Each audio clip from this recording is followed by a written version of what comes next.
But क्या कोई मुझे बता सकता है कि इंटरनेट, क्लाउड और इन जनरल जो कंप्यूटिंग है आईटी के अंदर में उसमें क्या-क्या कंपोनेंट्स आते हैं? मैं सेशन थोड़ा इंटरेक्टिव रखूंगा, प्लीज डोंट माइंड।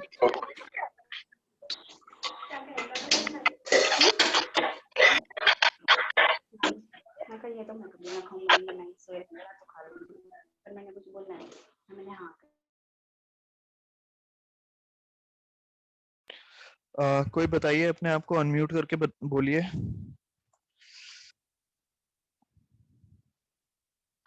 ओके, मैं पूछता हूँ। विशाल में तो आप बताइए, जो सर ने क्वेश्चन पूछा उसका answer. Sir internet is all about हम वहाँ ब्राउज करते हैं, कुछ भी सर्च बिल्कुल करना है। बिल्कुल बिल्कुल बिल्कुल। सो क्लाउड से इंटरनेट, इंटरनेट क्लाउड में हम लोग ब्राउजिंग करते हैं जहां पर इंफॉर्मेशन का कहीं पे इंफॉर्मेशन होस्टेड है, हम उसको एक्सेस करते हैं। It is just a network of computers जो कि अक्रॉस द ग्लोब अवेलेबल है। So that's what internet stands for.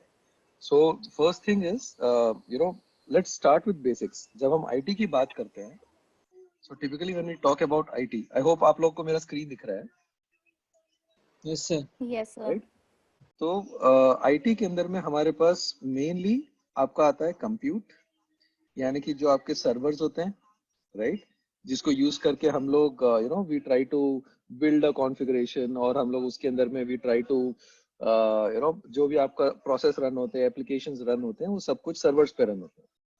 तो जब ये एप्लीकेशंस हम सर्वर पे रन करते हैं, जैसे फॉर एग्जांपल आपका डेस्कटॉप या लैपटॉप जो है, वो भी एक कंप्यूटिंग अप्लायंस है, राइट, जिसके अंदर हम लोग ऑफिस डालते हैं और बाकी और भी एप्लीकेशंस डालते हैं जिसको हम यूज करते हैं अक्रॉस। बट डेस्कटॉप एक सिंगल यूजर कंप्यूटिंग डिवाइस है, राइट। कंप्यूटिंग डिवाइसेस के अंदर में हमारे पास है एंड यूजर कंप्यूटिंग डिवाइस, जहां पर आपका लैपटॉप आ जाता है, आपका आईपैड आ जाता है, फोन्स भी आ जाते हैं आज की डेट में। तो ये हमारे एंड यूजर डिवाइसेस में काउंट किया जाता है, right. Laptops, iPads and iPhones, all these devices form as part of the end users. Now अब हमें कोई एप्लीकेशंस ऐसी रन करनी है जो which are which have a dependency and which are supposed to run across many users and maybe an entire organization. जैसे for example if you have to run let's say SAP application, आप में से कई लोग ऐसी कहीं ना कहीं किसी कंपनी में काम कर रहे होंगे जो कोई एप्लीकेशन यूज कर रही होगी, जैसे कि ERP एप्लीकेशन है, राइट। SAP एक ERP एप्लीकेशन है जिसको बहुत सारी कंप्यूट की जरूरत होती है, यानी बहुत सारे उसमें सीपीयू लगते हैं। एक डेस्कटॉप का जो सीपीयू है वो उसको केटर नहीं कर पाता। सो ईआरपी ऐसे एप्लीकेशन समझ में आता है आप लोगों को? सो ईआरपी का मतलब होता है enterprise resource planning application. Enterprise resource planning, जैसा कि नाम से पता लग रहा है, वो ये प्लान सॉफ्टवेयर ये प्लान करता है कि पूरी कंपनी में रिसोर्सेज किस तरीके से यूटिलाइज हो रहे हैं। ठीक है, अलग अलग टाइप के रिसोर्सेज होते हैं, मैन, मटेरियल, मनी, ये मेजर कैटेगरीज होती हैं। ठीक है, तो वो बेसिकली ये देखते हैं कि पूरी कंपनी में लोग कितने हैं, कहाँ पे हैं, किस शिफ्ट में अवेलेबल हैं, क्या क्या टाइप, किस किस टाइप का काम करते हैं। सिमिलरली मटेरियल देखें तो कौन कौन सा मटेरियल कहाँ कहाँ पे पड़ा हुआ है। अगर हम लेट्स से कार मैन्युफैक्चरिंग की बात करते हैं तो कितने टायर हैं, कितने एक्सल हैं, कितने इंजन हैं, कितने स्टीयरिंग व्हील कहाँ कहाँ पे रखे हुए हैं, उनकी इन्वेंट्री क्या है। तो ये एक सॉफ्टवेयर है जो कि यूज होता है पूरी कंपनी की प्लानिंग करने के लिए। और ये एंटरप्राइज लेवल पे, पूरी एंटरप्राइज का मतलब कंपनी, ये पूरी कंपनी लेवल पे काम करता है। तो उसका एक एग्जांपल सर बता रहे हैं, सैप। जी। सो हर चीज जो हम यूज करते हैं आज की डेट में, एवरीथिंग इंक्लूडिंग आपकी जो वेबसाइट है, एवरीथिंग इज अ एप्लीकेशन। यानी कि अगर आपने जीमेल ओपन किया तो that is also a web based application, तो उसको हम वेब ऐप बोलते हैं। यानी कि वेब बेस्ड एप्लीकेशन जो होते हैं that is a web app. आपने अपनी कंपनी की इंट्रानेट वेबसाइट यूज करी, that is also a web app. Amazon use किया, that is also a web app. So everything is an application. तो ऐसी एप्लीकेशंस जो बहुत सारे यूजर्स को केटर करती है, तो उसके लिए हमें सर्वर, उसको हम सर्वर ग्रेड एप्लीकेशंस बोलते हैं, जिसके लिए हमें एक डेडिकेटेड हार्डवेयर चाहिए होता है, जहां पर हम लोग जहां पर हम लोग इंस्टॉल कर सकते हैं इस एप्लीकेशन को, और वहां से हम उसको रन कर सकते हैं। इसके अंदर मैं और डिटेल में जाऊंगा कि ये एप्लीकेशंस एग्जैक्टली रन कैसे होते हैं और इसके अंदर में क्या एडवेंट हो रहा है when we talk about cloud, ठीक है। सो जस्ट टू अंडरस्टैंड कि जो कंप्यूटिंग डिवाइसेस हैं हमारे पास में, एक एंड यूजर कंप्यूटिंग डिवाइस होती है और दूसरी हमारे पास होती है सर्वर ग्रेड डिवाइसेस, जिसपे इस टाइप की एप्लीकेशंस को हम यूज करते हैं। तो अब जो सर्वर्स हैं ये भी कई तरह के होते हैं, let's not delve into that today, let's just understand कि हमें सर्वर की रिक्वायरमेंट होती है for server grade applications. Then हमारा आता है स्टोरेज, क्योंकि जब हम कोई एप्लीकेशन रन करते हैं और जैसे हम लोग जीमेल एक्सेस कर रहे हैं, तो जीमेल जब एक्सेस करते हैं तो उसमें हमारी मेल्स हैं, अटैचमेंट्स हैं, और आजकल तो गूगल के अंदर में गूगल फोटोज भी लिंक हो जाते हैं, गूगल ड्राइव भी लिंक हो जाता है। सो ये सब कुछ जो डेटा है इसको हम स्टोर करते हैं। सो अगेन स्टोरेज के अंदर में हमारे पास दो डिफरेंट टाइप्स ऑफ डेटा आता है। जो पहला डेटा टाइप है that is called as structured, the second data type is called as unstructured, ठीक है। जो हमारा स्ट्रक्चर्ड डेटा टाइप है ये आपके डेटाबेसेस में आता है, ओके। आप सब लोगों को डेटाबेस का आइडिया है, ये डेटाबेस क्या होता है, एग्जैक्टली कैसे चलता है? सो स्टोरेज डिवाइस का मतलब जो सर ने बताया, जैसे आप बहुत ही सिंपल अगर यूजर लेवल स्टोरेज डिवाइस की बात करूं तो ऐसे जैसे आपका पेन ड्राइव या आपके कंप्यूटर की हार्ड डिस्क, इसी तरीके से जब सर्वर की बात करते हैं तो सर्वर के अंदर भी स्टोरेज डिवाइस होता है जो कि बड़े बड़े हार्ड डिस्क होते हैं जिनकी कैपेसिटी काफी टेराबाइट और पेटाबाइट्स में होती है। जैसे जैसे हम गीगाबाइट्स और मेगाबाइट्स की को समझते हैं कि हमारे फोन में एक सेकेंड, मेगाबाइट्स में मेमोरी होती है या गीगाबाइट्स में मेमोरी होती है जी। सॉरी। सो एक्चुअली हम लोग मीडिया के बारे में भी बात करेंगे कि किस तरह का मीडिया होता है जहां पर हम लोग इसको स्टोर कर सकते हैं। so, जो अपूर्व बता रहे हैं उसमें हमारा डिफरेंट टाइप्स ऑफ मीडिया आता है, जैसे आपकी यूएसबी ड्राइव हो गई, आपकी हार्ड ड्राइव हो गई, और आपकी हार्ड डिस्क ड्राइव, और आपकी फ्लैश ड्राइव हो गई। ये सब कुछ हमारे मीडिया टाइप से जहां पर हम स्टोर करते हैं। इवन आपकी जो एक्सटेंडेड हार्ड ड्राइव है उसको हम लोग स्टोर करते हैं, that is all covered under media. पर इस मीडिया पे हम क्या स्टोर करते हैं?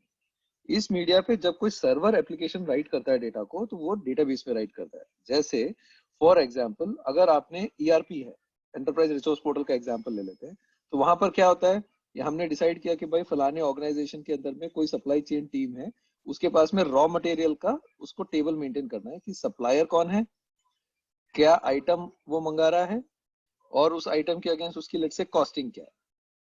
तो ये आपके हो गए आपकी रोज और कॉलम्स। सो हर चीज के अगेंस्ट में कई सारी एंट्रीज हो सकती है। तो ये एक तरह का डेटाबेस है। जब हम इस डेटाबेस के अंदर में डेटा को स्टोर करते हैं तो that is called as a structured data.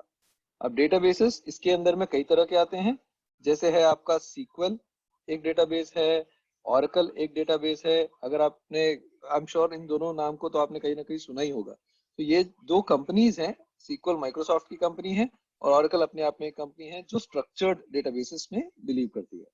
इसके अलावा there are many other different types of databases जो कि NoSQL डेटाबेसेस में काउंट करते हैं। Let's again that will become too technical for today.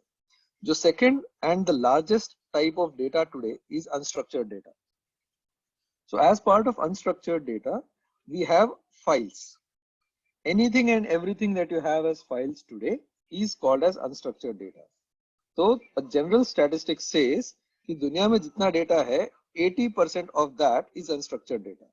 So आज की तारीख में the overall capacity that has been stored in clouds runs into thousands of giga, how do I put it, I think thousands of petabytes में जाता है data, and that kind of a data is mostly comprising of files. यानी कि जब आप attachments भी attach करके भेजते हैं तो that is a file. So all that is covered as part of my unstructured data. And the last thing that we need to think about is network. क्योंकि इन सब चीजों का जो नेटवर्क, जब इन सब चीजों को मैं आपस में जब कनेक्ट करता हूँ, so that okay, so all these things when we talk about such things, so we have to have a kind of a network जिसको यूज करके मैं जितनी भी डिवाइसेस हैं उनको कनेक्ट कर सकूं। सो अगेन नेटवर्क के अंदर में there are various types of network. आजकल आपका लैन भी एक नेटवर्क है जो आप ऑफिस में यूज करते हैं। WiFi is also a network जहां पर आप कनेक्ट करते हैं। 4G is also a network, 4G LTE जो भी आपका नेटवर्क है, all these are different types of network which forms or which becomes a medium to communicate to your servers or to your applications. So this is what IT is all about. IT के अंदर में IT में इसके अलावा और कुछ भी नहीं है. अब इसके अंदर में जो अभी एडवेंट हो रहा है in terms of cloud computing, let me tell you कि what exactly is cloud computing. Let me try to share a slide. Cloud computing से पहले कोई भी स्टूडेंट समराइज करना चाहेगा या अगर कोई क्वेश्चन है वो पूछना चाहेगा? हाँ प्लीज. अगर नहीं तो मैं पिक करूंगा अपने आप. सर गीता, डाटाबेस में आपने बताया कि Very nice. SQL और ओरेकल जो होते हैं वो डाटाबेस होते हैं. तो हाँ MS जी. एक्सेस किसके अंडर आता है सर? वो MS एक्सेस भी एक तरह का डेटाबेस है. That's right. जो बहुत ही एंट्री लेवल डेटाबेस के अंदर में हम काउंट करते हैं, MS एक्सेस भी आता है. वो ऑफिस का एप्लीकेशन है. जैसे अगर मैं लैपटॉप पे कोई एप्लीकेशन बिल्ड कर रहा हूँ और उसके लिए मुझे एक छोटा सा डेटाबेस बनाना है, तो वो मैं MS एक्सेस पे बिल्ड कर सकता हूँ. और इसके अंदर में एक MySQL भी आता है. ये एक ओपन सोर्स डेटाबेस है. ये लिनक्स बेस्ड डेटाबेस है MySQL. तो जैसे कई सारी कंपनीज हैं जो इन्वेस्ट नहीं करना चाहते बिकॉज डेटाबेस सॉफ्टवेयर काफी एक्सपेंसिव होता है और वो स्टार्टअप है और उनको चाहिए कि कोई फ्री डेटाबेस यूज कर ले. So all that is covered as part of MySQL databases.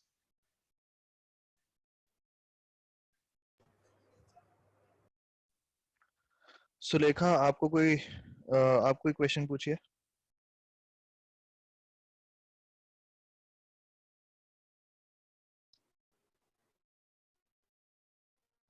Sir, I would like to ask one question. Sure. So, Yes, Please Pratik. go ahead. Please. sir, MIS is also related to this? MIS is also an application. So managed infrastructure services, if I'm not wrong, I think that is what MIS stands for. So Management Information System. Information system, yeah. So it is also a application which needs a database, which basically is designed to manage information. Thank you.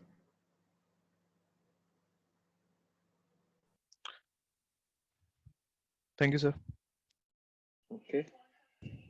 So अभी जो मैंने बताया, is it something that you can relate to, या फिर if it is going a little over, तो मैं I'll try to simplify it further. आप में से अगर किसी को कोई क्वेश्चन हो और वो चैट में पूछना चाहे तो लाइक बिना डिस्टर्ब, आप सोच रहे हो कि डिस्टरबेंस बीच में ना हो, तो आप चैट पे भी पूछ सकते हो.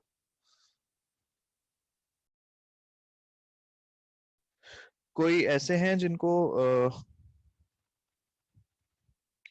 बहुत ही कम समझ में आया हो, या आप कोई ऐसे हैं जो ये सोच रहे हो कि उनकी करंट जॉब या करंट रोल या करंट सिचुएशन में ये चीजें फिट यूज हो नहीं सकती बैठती हैं है. जो अभी सर ने बताई हैं?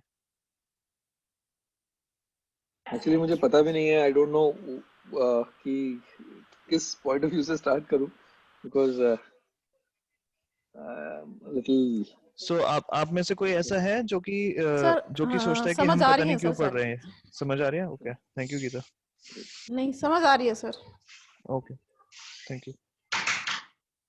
ओके. तो एक स्लाइड है मेरे पास जो कि क्लाउड कंप्यूटिंग के बारे में थोड़ा बहुत बता सकती है, but okay. So before we go to that, let me try to explain कि कितने तरह के क्लाउड प्रोवाइडर्स हैं, राइट? तो हम लोग जो क्लाउड बनाते हैं उसमें मेनली दो तरह के क्लाउड आते हैं, इनफैक्ट तीन तरह के. सो जो पहला क्लाउड वेंडर है, पहला क्लाउड टाइप है, it is called as a public cloud, जिसके बारे में हम सब सुनते ही हैं, जहां पर आपका AWS Amazon वेब सर्विसेज आ जाता है, Azure आ जाता है, और इवन आपका आपकी वॉइस कम हो गई है sir. Hello hello. Yeah now it is better. Okay, so I was saying कि there are different types of cloud vendors available, and जो public cloud के अंदर में हमारे vendors हैं उसके अंदर में हमने इन सबका नाम सुना होगा. जैसे for example AWS, which is Amazon Web Services, and I also have Azure, which is a Microsoft based cloud, and then Ali Cloud भी है. and इसके अलावा भी हमारे पास कई सारे ऐसे vendors हैं छोटे छोटे जो कि public cloud के अंदर में इन्वेस्ट कर चुके हैं या they provide the public cloud services. So apart from this, when I talk about the public cloud services, there are इसके अंदर में there are so many services that they offer. So AWS के पास में आज की डेट में 400 plus services available. Azure के पास में भी there is around 300 plus services, 350 plus services available. Ali Cloud I have not explored also क्योंकि Ali Cloud का presence mainly China में है and most people don't prefer to go on Ali Cloud unless it's a Chinese company. So हर public cloud के अंदर में there are so many factors, but before we go and understand कि क्या क्या services offer होते हैं public cloud पे, there is also a cloud which is called as a private cloud. अब what is a private cloud? Private cloud is nothing but जैसे कि अगर मैंने अपने डेटा सेंटर के अंदर में ही सब कुछ होस्ट कर लिया है और उधर से मैं प्रोविजनिंग कर रहा हूँ, जैसे कि मेरे पास में आईटी आता है और बोलता है कि भाई मेरे पास फलाने डिपार्टमेंट में रिक्वायरमेंट आई है 20 डेस्कटॉप्स की, मैं डेस्कटॉप नहीं देना चाहता, मैं उनको वीडियो ही देना चाहता हूँ, तो 20 वीडियोज आप प्रोविजन कर दीजिए. That is one kind of a requirement. और वो मैं अपने ऑन प्रेम डेटा सेंटर से, ऑन प्रेम यानी कि ऑन प्रेमिसेस डेटा सेंटर से उसको प्रोविजन कर देता हूँ. So this is a kind of a private cloud. ठीक है, यहाँ पर मैं एनीथिंग एंड एवरीथिंग जो भी ऑर्गेनाइजेशन की रिक्वायरमेंट है उसको मैं प्राइवेट क्लाउड के अंदर में दे सकता हूँ. सो ये आपका एप्लीकेशन की रिक्वायरमेंट हो सकती है. यहाँ पर मैं लेट से बोल सकता हूँ कि मैंने टेम्पलेट बना दिया डेटाबेस के लिए, और अगर मेरी कोई आईटी ऑर्गेनाइजेशन है तो मैंने डेवऑप्स की टीम बना दी है जिसके अंदर में कई सारे और जो मॉडर्न एप्लीकेशंस हैं जिसके अंदर में कंटेनर्स आ जाते हैं, and there are many other ways through which आप एप्लीकेशंस बना सकते हैं आज की डेट में. पहले की तरह जैसे हम लोग ईआरपी की बात करते हैं तो जो स्ट्रक्चर्ड डेटाबेसेस यूज करती हैं applications, all those applications were built in a modular fashion या मोनोलिथिक फैशन, यानी कि सबसे पहले उसके अंदर में एक ऑपरेटिंग सिस्टम का लेयर आएगा, ऑपरेटिंग सिस्टम के लेयर के ऊपर में हम लोग एक सिंगल एप्लीकेशन होस्ट करेंगे और उसके साथ में उसका एक डेटाबेस एसोसिएटेड है. इस एप्लीकेशन के अंदर में हमें कोई भी चेंज करना होगा तो पूरे एप्लीकेशन को हमें डाउन करना होगा एंड देन हम उसको चेंज करेंगे. जैसे फॉर एग्जांपल नया पैच उसके ऊपर अप्लाई करना है तो at that point of time इस एप्लीकेशन को हमें डाउन करना होता है एंड देन पैच अप्लाई करने के बाद we again make it up. So ये एक मोनोलिथिक एप्लीकेशन है बिकॉज उसकी डिपेंडेंसी ओएस के ऊपर में बहुत ज्यादा है. कुछ मॉडर्न एप्लीकेशंस आजकल प्रतिभा इस जो अभी सर ने बताया क्लाउड के बारे में, इसमें कोई डाउट या कमेंट आप शेयर करिए.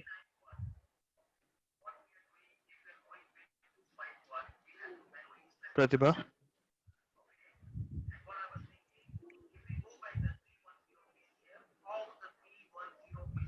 Okay, Pratibha is saying everything is clear. So, Pratibha, could you tell any example of Amazon Web Service, AWS, कहीं पे आपने सुना है?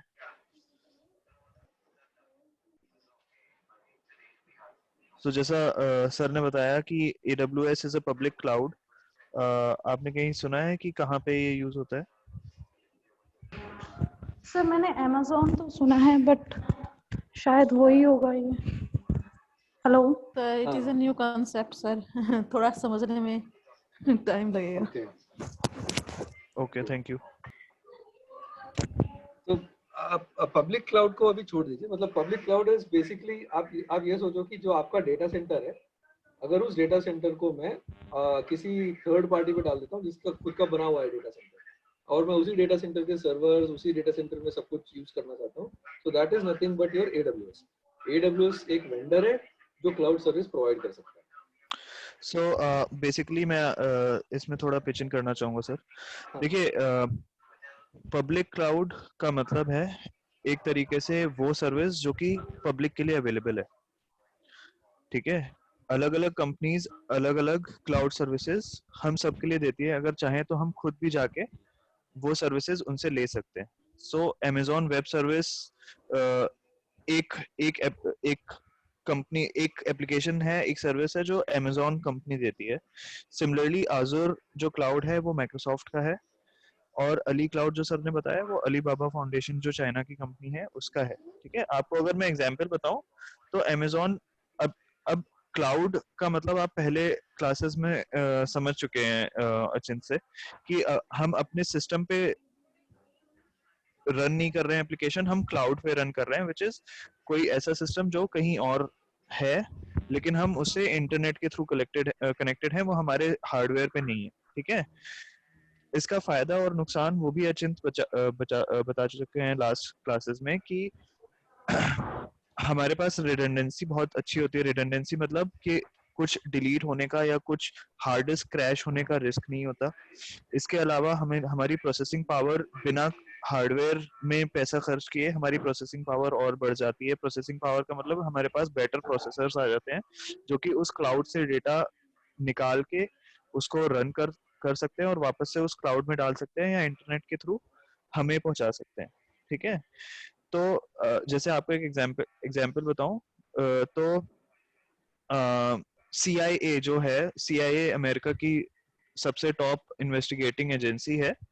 CIA अपना सारा का सारा काम AWS पे करती है, Amazon वेब सर्विस पे, ठीक है। तो एक तरीके से Amazon के पास, अब ये एग्जांपल मैंने इसलिए बताया क्योंकि सिक्योरिटी पॉइंट ऑफ व्यू से भी देखो तो ये क्लाउड्स बहुत सिक्योर्ड है, क्योंकि Amazon के पास देखा जाए तो Amazon के सर्वर्स पे, Amazon की डिस्क्स पे CIA का बहुत ही कॉन्फिडेंशियल डेटा स्टोर हुआ है।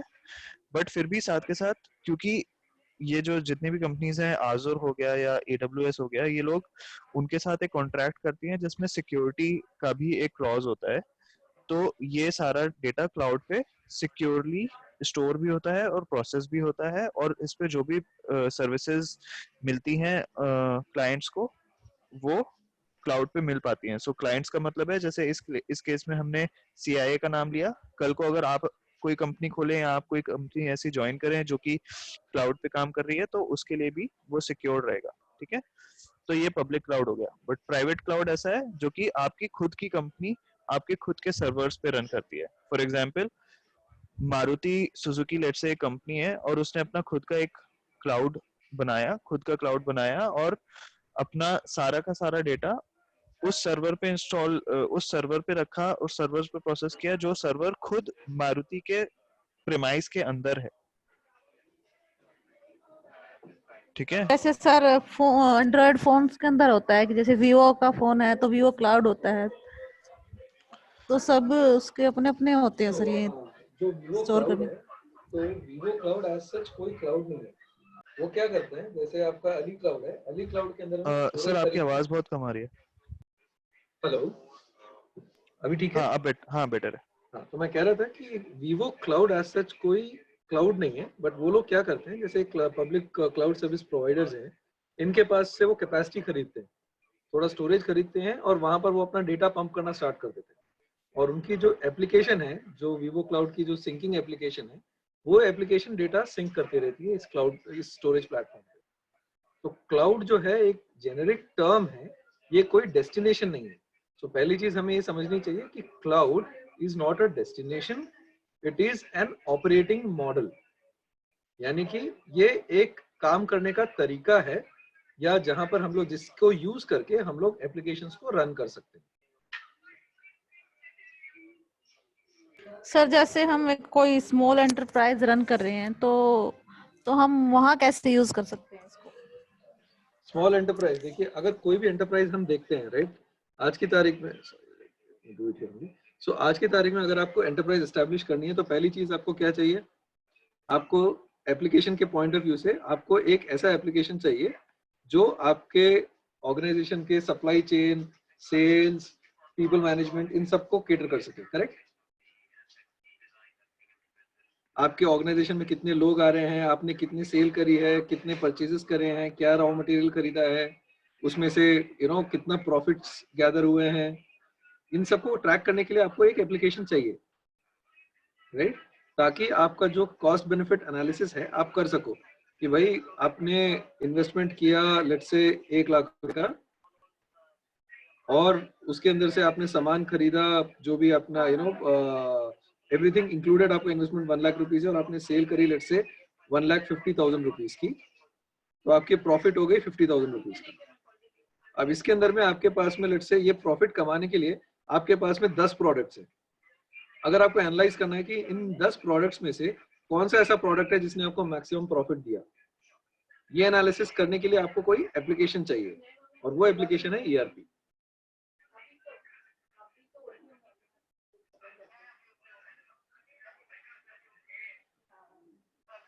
Hello, yes sir. हाँ आपका क्वेश्चन आंसर हुआ? तो ये एक एप्लीकेशन है, इसके अलावा आपको चाहिए मेलिंग एप्लीकेशन कि भाई मैंने ऑर्गेनाइजेशन खड़ी कर दी, अब उसके अंदर में मैं आपस में कम्युनिकेट कैसे करूंगे, मतलब how will I communicate to all of my employees, तो उसके लिए मेलिंग भी चाहिए। थर्ड, अगर मेरे पास में कोई आईपी है, मेरे इंटेलेक्चुअल प्रॉपर्टी है, यानी कि फॉर एग्जांपल मैंने कोई ऐसे, लेट्स से टेक्सटाइल इंडस्ट्री है मेरे पास, तो मैंने कोई ऐसा डिजाइन बनाया जो मेरे लिए स्पेसिफिक है या फिर जो सिर्फ मेरे लिए यूनिक है, तो अपने आईपी को प्रोटेक्ट करने के लिए भी मेरे पास एक सिक्योर स्टोरेज एरिया चाहिए। या फिर फॉर एग्जांपल कोका कोला का भी उनका एक फॉर्मूला होता है which is very secure and it is kept in a very secure area and everything today is digitised, क्योंकि कोई फिजिकल स्टोरेज तो करता नहीं है। Everything requires an application. अब इन एप्लीकेशंस को मैं सर्वर खरीद के अपने डेटा सेंटर में लगाऊं, या फिर मैंने क्लाउड पे कई सारी सर्विसेज है, जैसे फॉर एग्जांपल मैं AWS पे ले लेता हूं, तो AWS पे मैं पहले सर्विस लूंगा EC2 की, ये है हमारी क्लाउड कंप्यूटिंग की सर्विस। यहाँ पर मैं सर्वर ले लेता हूँ, लेट्स से मैं ले लेता हूँ इनके पास से 4 VMs का मतलब होता है वर्चुअल मशीन्स। मैंने 4 वर्चुअल मशीन्स पे 4 एप्लीकेशंस इंस्टॉल कर लिए और उसको मैंने बैकएंड पे लेट्स से S3 से कनेक्ट कर लिया, S3 या जो भी मेरे पास जो उस टाइम पे प्रोडक्शन स्टोरेज अवेलेबल होगा, और उसके अगेंस्ट मैंने इनके साथ एक अवेलेबिलिटी का SLA साइन कर लिया कि भाई इतनी एप्लीकेशंस मेरे को साल में 99% ऑफ द टाइम अवेलेबल होनी चाहिए। तो सेम एप्लीकेशंस मैं अब क्लाउड से चला सकता हूँ। एक और ऑपरेटिंग मॉडल है कि भाई मुझे एप्लीकेशंस का भी कोई आइडिया नहीं है, मैं बिल्कुल I want to start everything from scratch, मैं एप्लीकेशन को भी एज अ सर्विस लेना चाहता हूँ। तो there are so many application vendors जो कि उनके खुद की एप्लीकेशंस को डिजाइन करते हैं और वहां पर हम अपना डेटा पोर्ट कर सकते हैं। कई सारी ऑनलाइन ERP बेस्ड एप्लीकेशंस भी हैं। तो एक ऑर्गेनाइजेशन को खड़ा करने के लिए मुझे जो भी एप्लीकेशंस चाहिए, या तो मैं इन हाउस डेवलप करूं, अगर मेरे पास कोई सिक्योरिटी, जैसे फॉर एग्जांपल मारुति है, मारुति के पास में डेटा इतना ज्यादा है कि अगर वो सब कुछ क्लाउड पे डालना शुरू करेंगे तो उनका जो क्लाउड की कॉस्टिंग होगी वो बहुत ज्यादा निकल के आएगी, तो कमर्शियल्स उसके बन नहीं पाएंगे। अगर उसका हम कंपैरिजन करते हैं कि ऑन प्रेम रखने में कितना खर्चा आएगा और क्लाउड पे रखने में कितना खर्चा आएगा, तो उनका क्लाउड का खर्चा ज्यादा आएगा। तो that is why they prefer to keep it on premises, क्योंकि जब भाई किसी और की एप्लीकेशन जब किसी और ने बनाई है और वो मंथली आपको चार्ज कर रहा है, तो he will also charge a premium over it. But अगर आपको पता है कि मुझे एग्जैक्टली क्या क्या करना है, इट्स जस्ट लाइक थिंक, इसको आप इस तरह से सोचिए कि अगर मैं कार के स्पेयर पार्ट्स खरीद के खुद से असेंबल करूंगा, so it will be very difficult for me as a user, है ना। बट अगर बनी बनाई कार मुझे मिल जाती है, तो then it will be very easy for me to operate. इसको अगर एक स्टेप और फर्दर ले जाए कि मैंने कार रेंट कर ली, मैंने कार खरीदी भी नहीं, मैंने कार भी रेंट कर ली, so that is something that is the operating model of a cloud.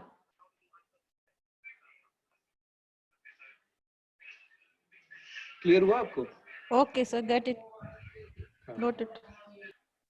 एक और एग्जांपल जो जिससे हम सब लोग रिलेट कर पाएंगे बहुत ही इजीली, एप्लीकेशन सर्विस का। वो एप्लीकेशन हो सकती है गूगल शीट्स या गूगल डॉक्स। तो हम सब लोगों ने कभी ना कभी गूगल शीट्स यूज किया हुआ होगा। तो गूगल शीट्स एक एप्लीकेशन है जो कि स्प्रेडशीट सर्विसेज या स्प्रेडशीट कैपेबिलिटीज हमें प्रोवाइड करती है।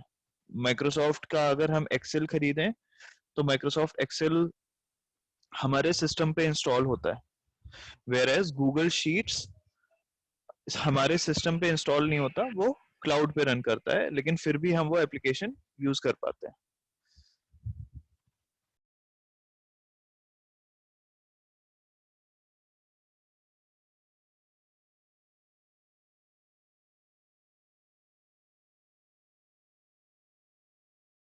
सर वन ड्राइव और जैसे ड्रॉप बॉक्स है, ये सेम है जैसे जो आप कह रहे हो, या फिर वो डिफरेंट है? वन ड्राइव भी एक क्लाउड बेस्ड सर्विस है, जैसे आपका ड्रॉप बॉक्स, वन ड्राइव, इसको हम लोग सिंक एंड शेयर एप्लीकेशंस बोलते हैं। इसमें आपका वन ड्राइव आ जाता है और गूगल ड्राइव आ जाता है, और आपका बहुत सारे वेंडर्स हैं जो ऑन प्रेम भी देते हैं, जैसे फॉर एग्जांपल हिटाची का है HCP एनीवेयर, और सिट्रिक्स का आता है सिट्रिक्स फाइल शेयर, अगर आपके किसी ऑर्गेनाइजेशन में आई डोंट नो अगर यूज हो रहा हो तो। सो ये एंटरप्राइज एप्लीकेशंस हैं और ये more of a commercial grade applications है। वन ड्राइव आपका कमर्शियल भी अवेलेबल है और जो एंटरप्राइज के लिए है वो भी अवेलेबल है। So OneDrive, Google Drive, HCP anywhere, Dropbox, so these are called as sync and share applications, जहाँ पर आपने डेटा डाल दिया और वो डेटा आपके सारी डिवाइसेस के अक्रॉस सिंक हो रहा है। मोस्टली ये भी क्लाउड सर्विस ही होती है, बट अगर मैं इसको ऑन प्रेम होस्ट करना चाहता हूँ तो वो भी मैं कर सकता हूँ। Okay sir.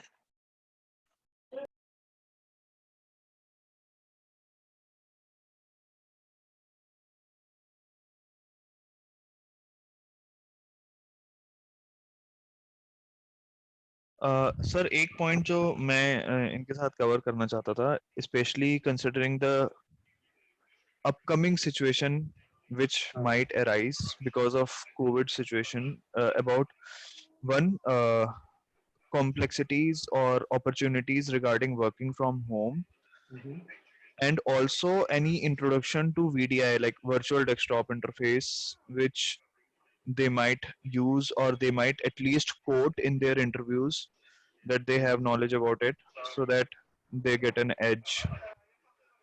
Okay. Application availability. ठीक है. So let's first talk about before I talk about VDI, does anyone know about virtualization? कि हम लोग जो सर्वर वर्चुअलाइजेशन करते हैं वो क्या है?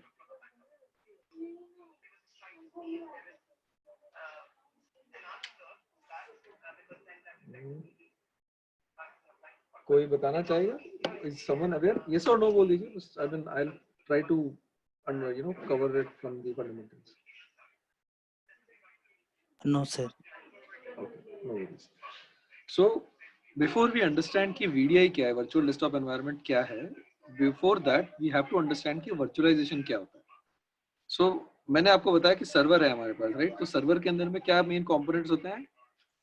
आपका CPU होता है, आपका मेमोरी होता है, और then there is a hard drive, correct? And of course there is some networking as well, correct? ये चार कंपोनेंट्स होते हैं हमारे किसी भी सर्वर के अंदर में। पर जब मैं बहुत सारे सर्वर्स ऐसे लगा देता हूँ, जैसे 1 2 3 4 ऐसे कई ऑर्गेनाइजेशंस में हजारों सर्वर्स होते हैं, तो ऐसे ऑर्गेनाइजेशंस में अगर आप देखेंगे कि मैं हर सर्वर पे अगर सिर्फ एक ही एप्लीकेशन इंस्टॉल करता हूँ तो वो सर्वर आधे से ज्यादा टाइम 1% या 2% ही यूटिलाइज होता है। तो उस चीज को ओवरकम करने के लिए इन्होंने क्या किया कि भाई मैंने बोला कि ये मैंने बना दिया एक सर्वर, उसके ऊपर में मैंने एक हाइपरवाइजर का लेयर इंस्टॉल कर दिया। अब हाइपरवाइजर एक डिवाइस, एक अगेन ये सॉफ्टवेयर है जो क्या करता है, जो इसके नीचे अपना सीपीयू है, मेमोरी है, हार्ड ड्राइव है और नेटवर्क है, इन सबको एब्स्ट्रैक्ट करके यहाँ पर छोटे छोटे वीएम्स कार्व आउट कर सकते हैं। यानी कि अगर मेरे पास लेट से यहाँ पे 2 या फिर I put it as 20 cores है, यहाँ पे मेमोरी मेरे पास में लेट से 100 GB है, हार्ड ड्राइव लेट से मेरे पास 1 टेराबाइट की है, और नेटवर्किंग में मेरे पास लेट से 4 पोर्ट्स हैं, ठीक है? तो अगर मेरे पास 4 ऐसे पोर्ट्स है तो मैं क्या करूंगा कि यहाँ पे मैंने लेट से यहाँ पे मैंने 2 कोर्स एलोकेट कर दिए और लेट से 16 GB मेमोरी एलोकेट कर दी और अराउंड 100 GB मैंने डिस्क स्टोरेज अटैच कर दिया। ऐसे मैं कई सारे VMs क्रिएट कर सकता हूँ on a server. This is what is called as virtualisation. इसको यूज करते हैं हम लोग ताकि मैं एक सर्वर को बेस्ट यूटिलाइज कर सकूं। अब when I try to compare this with a VDI solution, तो अगर मैं लैपटॉप को कंपेयर करूं, राइट, तो लैपटॉप क्या होता है, आपकी जो लैपटॉप डिवाइस है, जो एंड यूजर डिवाइस है लैपटॉप, वो आपको हर यूजर को एक नया लैपटॉप प्रोवाइड करना, और टिपिकली जो कॉस्ट एसोसिएटेड होती है लैपटॉप के साथ में वो होती है एक तो आपका अपफ्रंट केपेक्स, यानी कि आपको जो लैपटॉप का खरीदने का कॉस्ट आया, दूसरा है उसका मेंटेनेंस, राइट, और तीसरा है उसका क्या कहते हैं जो पैच मैनेजमेंट है, और जो भी उसका सॉफ्टवेयर की साइड से जो मेंटेनेंस लगना है वो है। चौथा कंपोनेंट आता है उसका बैकअप। अगर मैं किसी भी ऑर्गेनाइजेशन के पॉइंट ऑफ व्यू से देखूं तो उनके लिए 4 बहुत बड़े फैक्टर्स हैं। ऑन एन एवरेज आप अगर लैपटॉप की कॉस्ट यहाँ पर 40,000 की मैं मान के चलूं तो इन सब कंपोनेंट्स को मिला के जो मेरा एक्चुअल लैपटॉप का कॉस्ट बैठता है वो बैठता है अराउंड 1.5 लाख रुपीस का, जो कि बहुत ज्यादा है। और इसको अवॉइड करने के लिए आजकल ऑर्गेनाइजेशन क्या करते हैं, और इसके अंदर में फिर सबसे बड़ा जो फैक्टर आ जाता है सिक्योरिटी का, कि भाई एम्प्लॉय क्या है अपना लैपटॉप लेके अपने साथ जाता है और कल की तारीख में अगर वो लैपटॉप चोरी हो गया या फिर लेट्स से वो लैपटॉप के अंदर में कोई ऐसा इंपॉर्टेंट डेटा था जो एम्प्लॉय के साथ या किसी एम्प्लॉय ने उस लैपटॉप को का डेटा है वो बाहर कहीं निकाल दिया, पेन ड्राइव के थ्रू डेटा निकाल दिया, सो उसकी इंटेलेक्चुअल प्रॉपर्टी का जो थेफ्ट है that also becomes a challenge. So इन सब फैक्टर्स को देखते हुए the solution that came up into most of the people's mind was VDI। VDI में क्या होता है कि मैंने कई सारे डम डिवाइसेस दे दिए। यहाँ पर मैं लैपटॉप ही नहीं, मैं यहाँ से लेट से फोन से भी एक्सेस कर सकता हूँ, आईपैड से भी एक्सेस कर सकता हूँ सेम डेटा को। और ये सब कुछ जो डेस्कटॉप्स हैं वो कहीं पे सर्वर फार्म बना होगा और वो किसी स्टोरेज पे कनेक्टेड होंगे और ये सारे डेस्कटॉप्स यहाँ से चल रहे होंगे, राइट। ये जो सर्वर्स हैं इनके अंदर में मैं सारे डेस्कटॉप चला सकता हूँ, सेम डेस्कटॉप में हर डिवाइस पे अवेलेबल करवा के रख सकता हूँ। और इसके ऊपर में मैं कई लेवल ऑफ क्या कहते हैं सिक्योरिटी भी बिल्ट इन करके रख सकता हूँ ताकि मैं कोई डेटा अपने लोकल डिवाइस से उस VDI में ना कॉपी कर सकूं ना स्क्रीनशॉट ले सकूं। तो इससे मैंने सिक्योरिटी का एस्पेक्ट भी कवर कर लिया। दूसरा, कोई भी यूजर जैसे for example not just from an organisation standpoint but अगर आप कॉल सेंटर्स लेते हैं तो कॉल सेंटर्स में सबसे बड़ी चीज क्या होती है कि भाई हर क्लाइंट का एक अपने सिक्योरिटी पैरामीटर्स होते हैं। वो बोलता है कि भाई मेरे पास कई सारे ऐसे यूजर्स हैं जो क्रेडिट कार्ड इन्फॉर्मेशन भी देते हैं और ये इन्फॉर्मेशन कहीं भी बाहर नहीं जानी चाहिए। अब ऐसे यूजर को आप वर्क फ्रॉम होम में कैसे कंट्रोल करोगे? So the only way that they can control the data movement is by ensuring कि उस यूजर को मैं VDI एनवायरनमेंट में प्रोविजनिंग करके दे दूं, जहां पे वो यूजर घर पे भी जाके एक वेबसाइट पे एक लिंक पे क्लिक करेगा, उस लिंक पे जाएगा तो उसका एक डेस्कटॉप होगा जो उसके ऑफिस से स्ट्रीम होके इसके पास आ जाएगा। Got it? तो ये ब्रॉडर सेंस में VDI का कॉन्सेप्ट ये है। अब इसके अंदर में अगर मैं डीपर जाऊं तो there are so many things that we do in a VDI कि मुझे चाहिए किस टाइप का डेस्कटॉप चाहिए। अगर मैं हर यूजर को डेडिकेटेड विंडोज 10 टाइप डेस्कटॉप देना चाहूँ जहाँ पे हर यूजर अपने लेवल का पर्सनलाइजेशन करना चाहे उसके ऊपर, यानी कि वॉलपेपर चेंज कर ले, उसमें ऑफिस इंस्टॉल कर ले या फिर जो करना चाहे कर ले, या फिर मैं बहुत ही रिस्ट्रिक्टेड एनवायरनमेंट में उसको देना चाहूँ कि भाई जब यूजर कोई लॉगिन करे तो एक एप्लीकेशन उसका ओपन हो जाए, उसके अलावा उस यूजर के लिए और कोई एप्लीकेशन अवेलेबल ना हो उस वीडियो में। So that is a pooled desktop environment.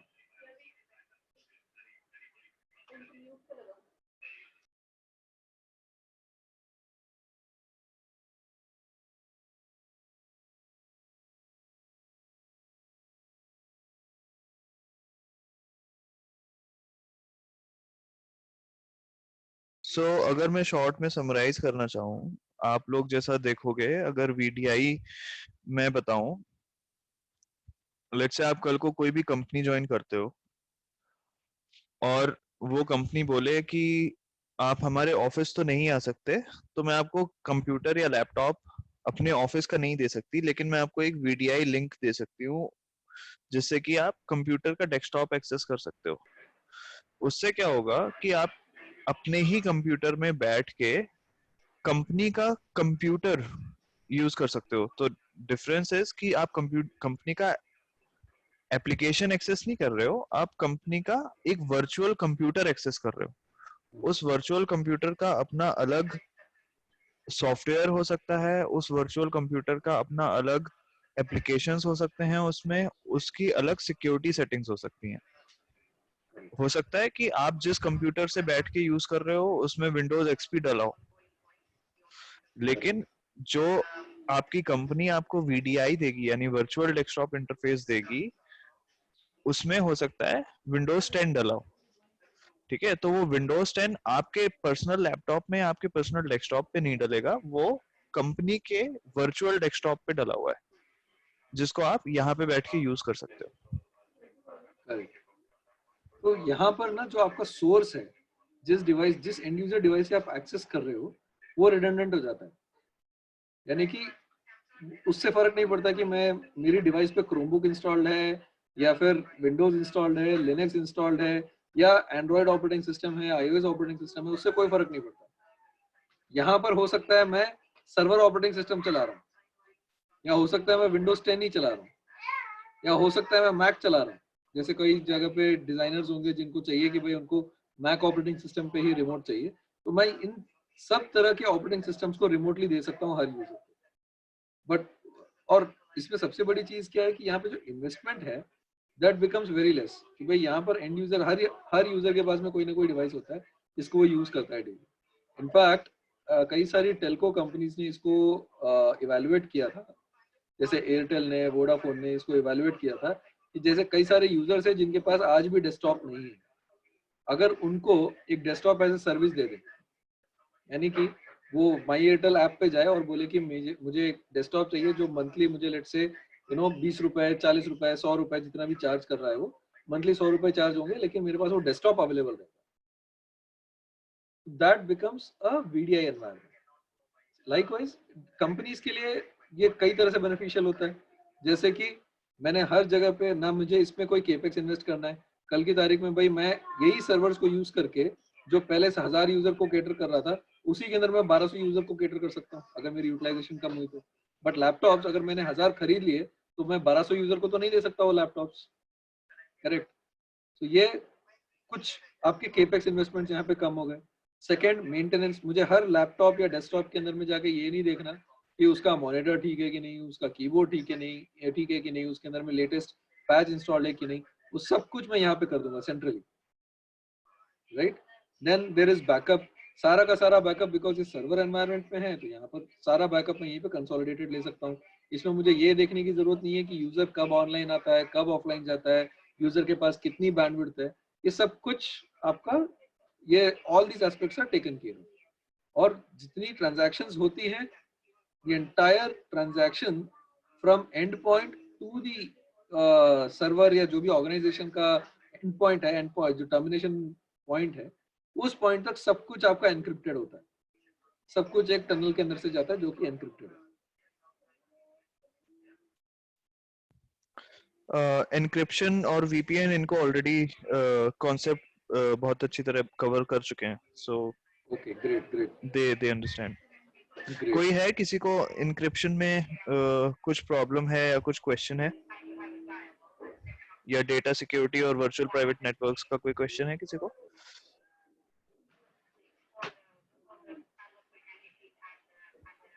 Okay, ठीक है। तो मैं ये बता रहा कि ये सारा का सारा ट्रांजैक्शन एनक्रिप्टेड है, यानी कि अब आप मेरे को मैं आपको एक रेगुलर ऑपरेटिंग मॉडल का एग्जांपल देता हूँ कि लेट से आप में से कोई ऐसा यूजर है जो डेली कोई ना कोई फाइल पे काम करता है जो कि बहुत बड़ी हो, हंड्रेड्स ऑफ MB में जाती हो फाइल, चाहे वो एक्सेल हो, चाहे इमेज हो, कुछ भी। जो अभी एग्जिस्टिंग जॉब कर रहे हैं वो बता सकते हैं इसमें। अगर कोई जॉब कर रहे हैं और वो किसी ऐसी फाइल को यूज करते हैं जो बहुत बड़ी है,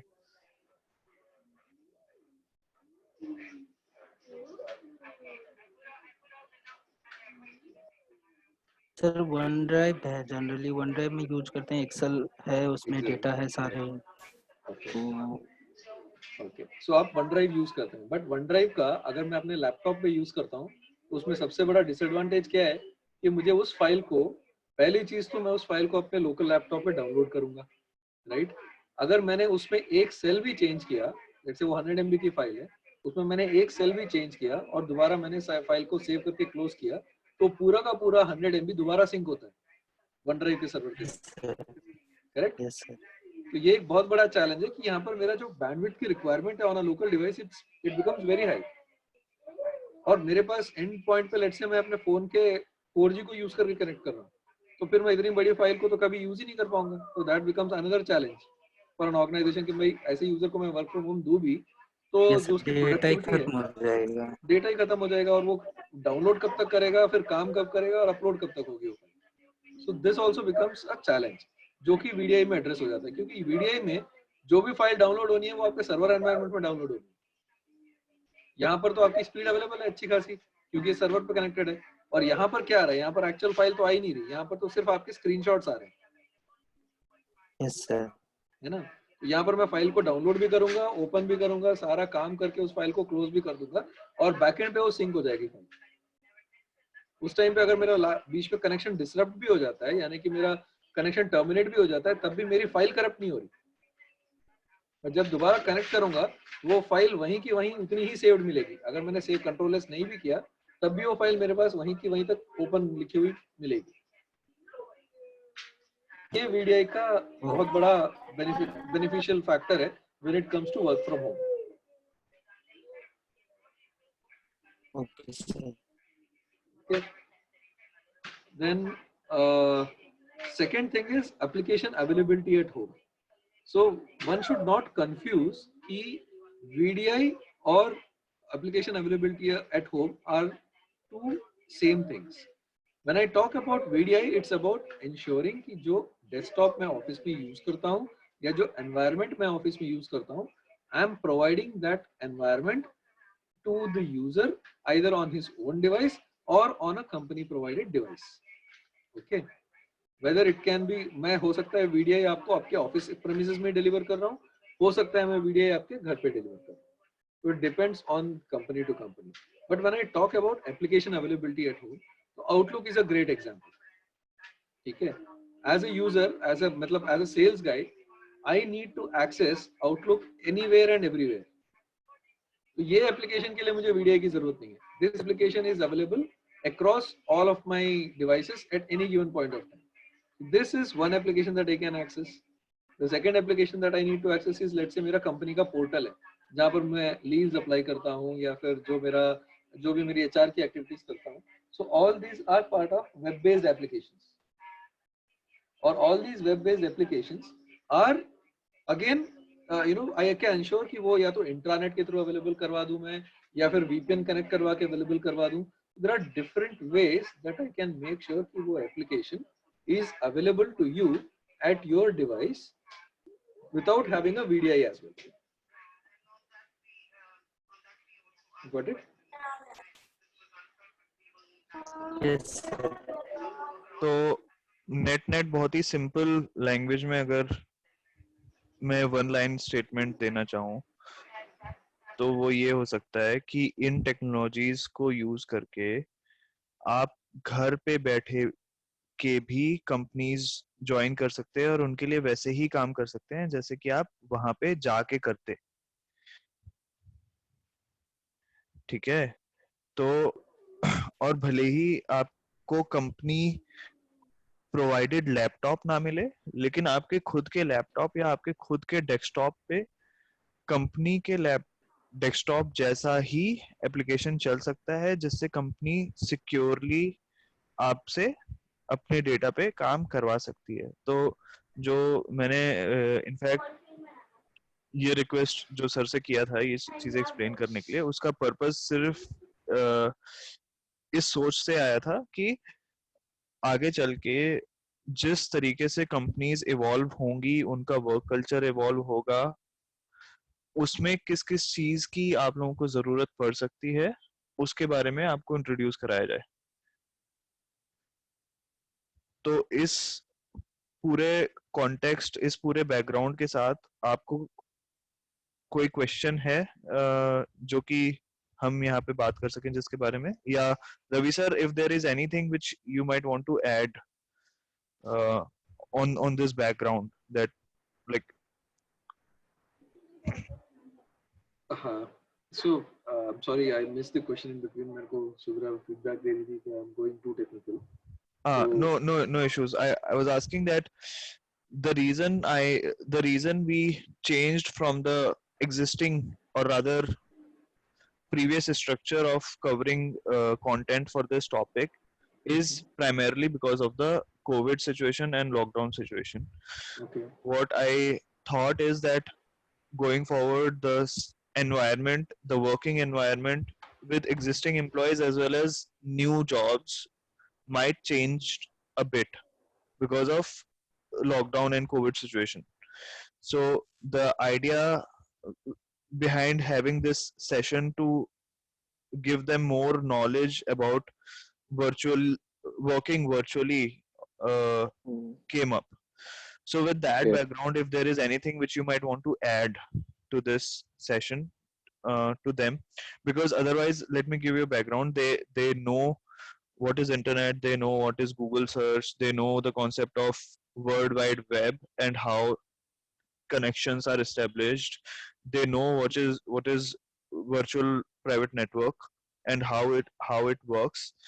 They also know a bit of Google services like Google Drive, Sheets, Docs, etc. Okay. Uh, Okay. and we were planning to have them create their LinkedIn profiles, Okay. which is also something in line with internet and cloud. Plus, could Mm-hmm. have helped them to sell to their interviewers as well. So that is what we Okay. thought we could cover if that was a normal BAU situation. But now because of this change thing, I thought we could also include what we included today. So Okay. Great. so So, a few things actually, when we talk about internet or internet-based applications, there are so many categories there also, right? There are productivity applications, there are networking applications, professional networking, social networking. There are various kinds of applications which are available on internet today. How do we use these applications? And what is the importance that they carry in our day-to-day life in terms of productivity and in terms of ensuring that we are visible as professionals across various organizations, and also how can we use these applications to self introspect and grow in our particular field. Let's say for example कि मेरे पास में today I am an IT professional, तो as an IT professional अगर मुझे check करना है कि industry में और क्या चल रहा है, तो what do I do? मैं अगर गूगल सर्च पे जाके देखूंगा तो probably मेरे को सारी इंफॉर्मेशन नहीं मिलेगी. So what I do then is कि I try to reach out to my colleagues maybe through LinkedIn and then look at the posts that are coming up on LinkedIn जो कि which are at par with what the technology is doing today. So then uske through then I start relating the searches. That is one way of learning or one way of charting a growth path for ourselves. Jैसे similarly if we look at in a production or a manufacturing segment. So manufacturing segment mein there are so many different types of technologies in terms of robotics which is available today. Plus different kinds of IoT is being implemented with the fourth industrial revolution that has come in. So all these factors help us, it's important that we know about them and we come to know about them through professional networking websites. So I think, since being in this COVID situation and most of us are working from home, it is a great enablement opportunity which is given to us so that we can use this time and the resources that we have at our hands to enable and grow ourselves in our particular domains. अभी जो भी sir ने बताया इस बारे में और जानकारी के लिए आपके मन में कोई क्वेश्चंस या थॉट्स आ रहे हैं स्टूडेंट्स कि आप कैसे अपने आप को बेटर कर सकते हैं अपनी एग्जिस्टिंग जॉब में भी या फिर किस तरीके से नई जॉब्स और नई अपॉर्चुनिटीज ले सकते हैं इंटरनेट के through. So I would like to know that as you just mentioned about remote working, so which are the jobs and the tasks that we can do and what kind of jobs we can get for remote working? Remote working today it's actually a very broad subject. So before COVID, most people thought कि कोई भी घर से सारे काम नहीं कर सकता. But after COVID, some of the organizations they are changing that paradigm now to a situation where everything can be done from home itself. So any job category that you pick today, be it in IT is definitely work from home possible. Anything that you do in IT. So apart from sales, maybe because sales के लिए आपको लोगों से मिलना जरूरी है. That is a relationship driven job. So apart from sales, if it is supply chain, if it is managing managing data, और जो भी आपका डेटा चर्निंग एक्टिविटी है जो एनालिस्ट करते हैं वो है, या फिर मार्केटिंग एक्टिविटी है, तो वो सब चीज आप घर बैठे कर सकते हैं. Then there are different only work from home related jobs. जैसे कि मुझे कोई बता रहा था कि there is a OCR kind of a job, जहाँ पे मुझे घर बैठे कुछ इमेजेस को एनालाइज करना है and I need to put in some reviews along those lines. So that is also another job that is designed to be work from home. So कई सारी categories हैं work from home में today. मतलब if you want to invest yourself, but the point is where do you want to go? आपका अभी जो experience है, let's say अगर वो IT में है, so there are so many ways that you can start work from home on IT itself. It depends on the company. It depends on the kind of role that you are joining on.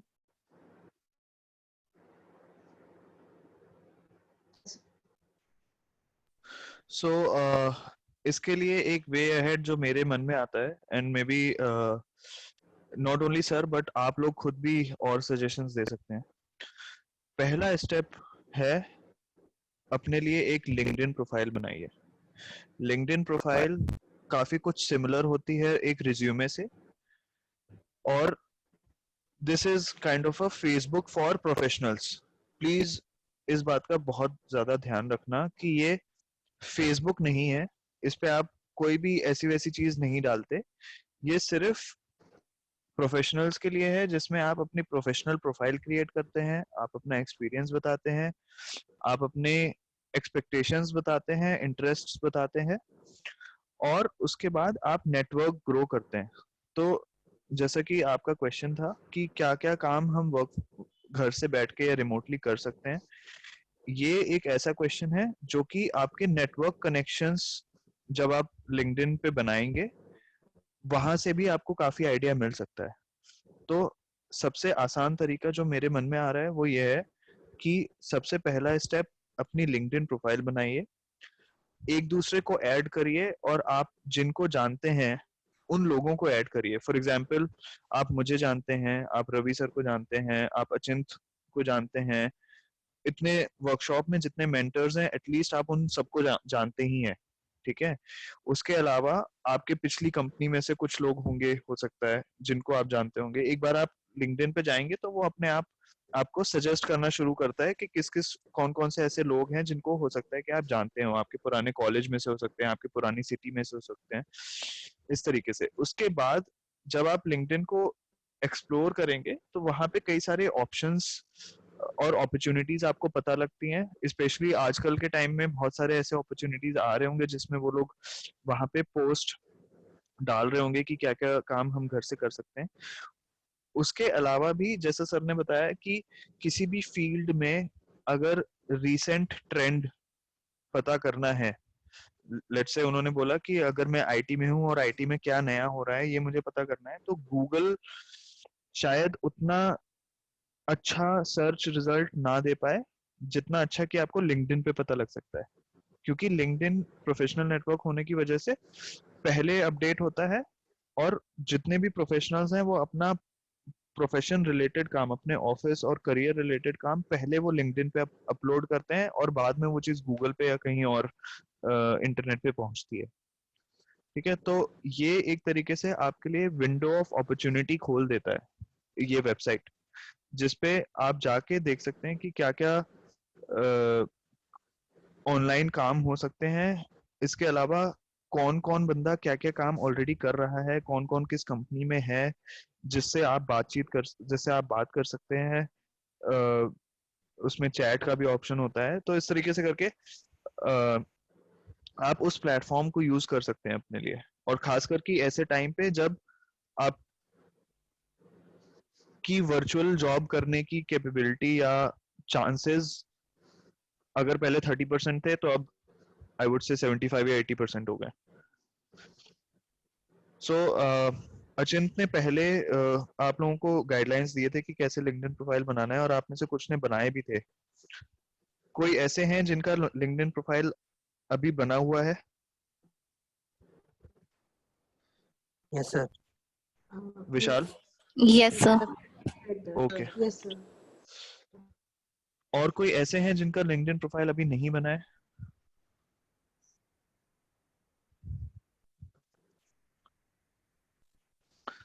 Okay, सो आप सबका LinkedIn profile बना हुआ है, तो मैं ये suggest करूंगा कि आप एक दूसरे को पहले तो नेटवर्क कनेक्शन में ऐड करें, और उसके बाद अपना नेटवर्क कनेक्शन को चेक करना शुरू करें कि वो लोग क्या क्या काम कर रहे हैं और कौन कौन से इवेंट्स या एक्टिविटीज कर रहे हैं।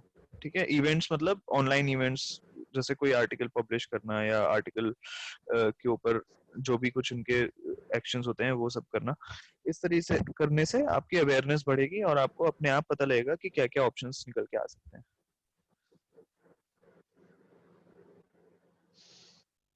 थैंक्स।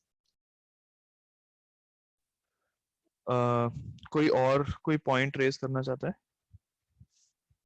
सर ये माइक्रोसॉफ्ट 365 कुछ एक्सप्लेन कर सकते हैं क्या? हाँ, ऑफिस 365 बेसिकली जो भी आपका माइक्रोसॉफ्ट ऑफिस था, जो ऑफिस स्वीट ऑफ एप्लीकेशन है, जैसे आपका एक्सेल है और वर्ड है और PowerPoint, Access, OneNote और आउटलुक, ये सारे एप्लीकेशंस मिला के आपका ऑफिस 365 का सूट बनता है। और ये पहले हम लोग क्या करते थे कि ऑफिस को हमें लोकली इंस्टॉल करना होता था और हर डिवाइस पे उस एप्लीकेशन को हमें एक्टिवेट करना पड़ता था। एंड आफ्टर दैट जो भी हमारी फाइल्स थी वो they were limited to access. Hello, yeah, so we were only able to access all that data on our local device. So Office 365 में because of OneDrive, now जो भी आपका data है that is available across devices, that is number one. And number two, आपको हर device के लिए अलग से लाइसेंस खरीदने की जरूरत नहीं है। उसमें हम लोग जो लाइसेंसिंग मॉडल है उसमें ये होता है कि मैंने 3 डिवाइस का लाइसेंस उसमें इंक्लूड कर दिया, यानी कि आप एनी डिफरेंट 3 डिवाइसेस में आप ऑफिस को इंस्टॉल कर सकते हैं। And there you just need to log in, जो भी आपके कंपनी के क्रेडेंशियल्स हैं आप उसको यूज करके जब लॉग इन करेंगे तो आपका जितना O365 का डेटा है that becomes available to you and kind of becomes a single management platform where in आप सेंट्रली जाके you will be able to manage all your users. कि अगर इस यूजर ने आज ऑर्गेनाइजेशन छोड़ा तो even if that user is carrying his own device, I don't need to reset या रिट्रैक्ट दैट लाइसेंस। मैं उस यूजर को डिसेबल करूंगा जिस दिन, उस दिन से उसका लाइसेंस मेरे पास रिवोक हो जाएगा।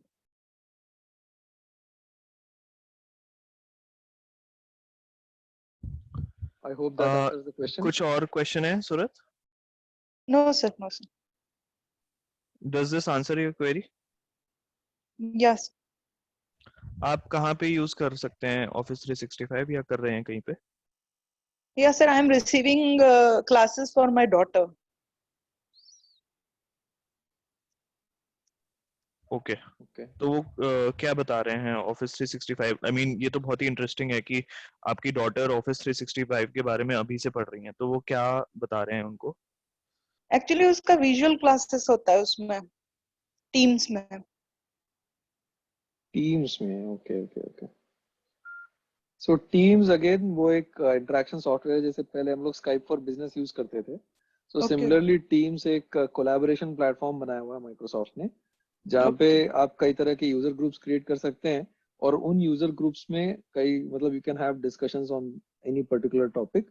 एंड उसको मैं जैसे जूम यूज कर रहा हूँ right to present and have discussions, वो सेम चीज मैं टीम्स पे भी कर सकता हूँ। And that reminds me कि today is the last day when we are using Zoom. मैंने कम्युनिकेशन ग्रुप पे डाला है कि कल से हम जो ये एपैक के सेशंस हैं ये माइक्रोसॉफ्ट टीम्स में करना शुरू करेंगे। सो उसका लिंक सेम जैसे मैं अभी गूगल इस जूम के लिए भेजता हूँ, सिमिलरली मैं व्हाट्सएप पे टीम्स मीटिंग के लिए एक लिंक भेजूंगा और आप उस लिंक पे क्लिक करके उसको ज्वाइन कर पाएंगे। ज्यादा चैलेंज आना नहीं चाहिए, अगर कोई चैलेंज आता है तो आप मेरे को फोन करके उस टाइम पे रिजॉल्व करवा सकते हैं। मैंने इसके रिस्पेक्ट में एक कम्युनिकेशन ग्रुप पे एक छोटा सा पीडीएफ भी डाला है कि जस्ट टू टेल यू कि क्या उसका लुक एंड फील है और वो कैसा आपके फोन पे दिखाई देगा। तो अगर कोई ऐसे हैं जिनको टीम्स सॉफ्टवेयर कैसे यूज करना है या किस कोई चैलेंज वो फेस कर सकते हैं, अगर उनको ऐसा लगे तो आप मेरे से आज और कल के बीच में कनेक्ट करके बात कर सकते हैं। ये हम जूम बंद क्यों कर रहे हैं? Why are we shifting to Teams? So basically जो हम अभी जूम अकाउंट यूज कर रहे हैं सर, ये गुड़गांव ब्रांच के अकाउंट है, और Gurgaon branch has decided to move away from Zoom and get into Microsoft Teams. So I checked with the organizer and they said ki from tomorrow onwards we would be using Teams only, and like the Zoom link which we are using today will not be available from tomorrow onwards. So that's the reason. Yeah. So one thing that we need to note is Teams requires, higher bandwidth, and yeah, I mean, because it Microsoft की application है तो उसके around बहुत सारे overheads हैं.